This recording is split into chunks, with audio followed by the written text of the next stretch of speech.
So one I'm going to throw out to the, for all you guys was two very, much more of a traditional kind of television company and more of a kind of a lot of different types of content company. When you guys both talk about viewership, do you think it's fair to compare the two organizations, the two types of organizations from a viewership perspective? Do you think it's fair to say the viewership on the New York Times versus the viewership on Viacom shows or CBS shows? Are those the same things? I mean, I don't think they are, frankly. I think that's the easiest way to answer it. In some ways they are, but in other ways they're very, very different. And it depends on, I think, what the content consumption is. If I'm reading an article on the New York Times or frankly on CBS News, that may look a little bit different than whether I'm watching a full episode of Big Bang Theory or the Super Bowl that we have coming up, or anything else for that matter. So I think there are certainly differences. And there was an article, obviously that you passed around this morning, talking about how people value audiences and how networks value audiences. And Steve Burke came out a couple of months ago and talked about how they're not really monetizing their Fallon content on YouTube, the shorter form clips yet. That's since changed. But how does that compare to what the television rating is? And it is sort of apples and oranges in terms of how that works and how the audience is allocated. That's my perspective. I don't know if that answers your question. No, it does. I mean, I think at the moment it's hard to compare, but it's interesting that you brought up earlier, David, that how quickly things change and how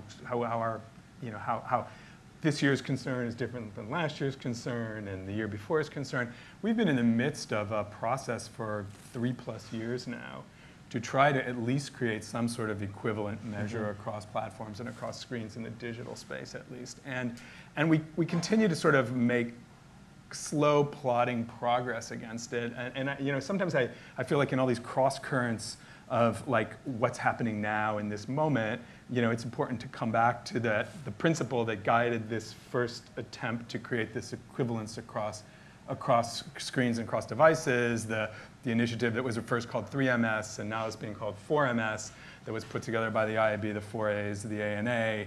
And it was essentially, the first peg along that road was making sure impressions were viewable, because you had to have opportunity to see that everybody agreed, and then beginning to characterize the time spent with different kinds of formats, and then create a value model that differentiated between the different formats, but that could all come back to a single metric that could become comparable. And I still believe that that's a valuable undertaking, even with all these cross currents that are now saying, oh, Nielsen is only this, and Rentrack is only is going to be that, because there's got to be some unifying foundational threads, that I hope we keep plodding along towards, even as things splinter and fragment and get differentiated. I mean, there's got to be a base from which to build on, which is what I think we had that. But then, the marketplace has changed pretty dramatically. Right. So is it worth continuing? I mean, or is the market so fragmented now? I mean, it's all very backroom operation stuff, and it's very technical. And the challenge with digital was always around duration, right? It was never. And there's definitely been some strides made, but is it truly apples to apples? I don't think so yet. No.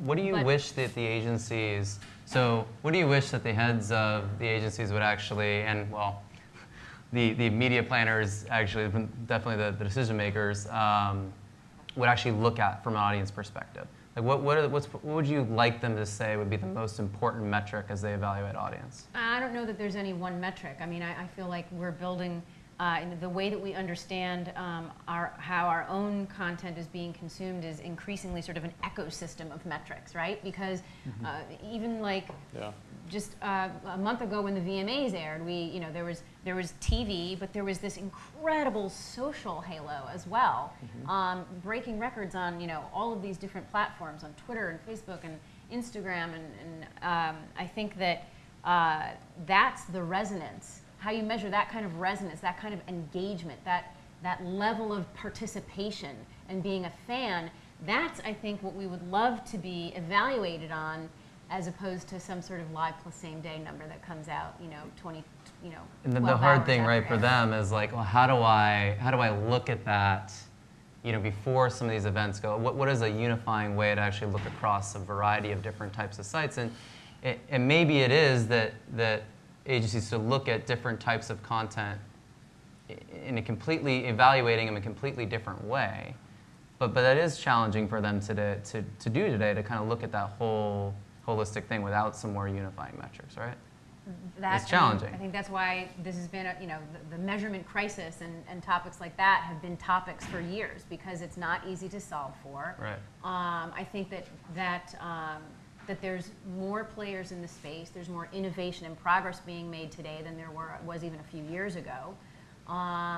And I think that we're also taking, we're also just trying to innovate in our own houses, right? I mean, trying to come up with new ad formats that unto themselves feel more like content, because you can interact with them, or help further the story, or it's a quiz type of an ad format where it's highly entertaining. It doesn't feel like an ad, because earlier you were talking about, does advertising need to evolve? I mean, I think that measurement needs to evolve and advertising needs to evolve. There was a discussion earlier about creative, and has it been left behind with all this talk about everyone swooning for big data and smashing data together. And I think it's all happening.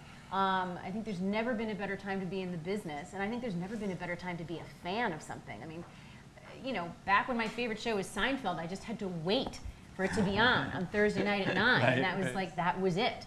But now, when I'm waiting for tonight's episode of Daily Show with Trevor Noah, I can immerse myself with it all day long if I want, on social media and on his Twitter feed, and then keep talking about it when it's over. And it's a great time to be a fan of anything that any of our companies have to offer.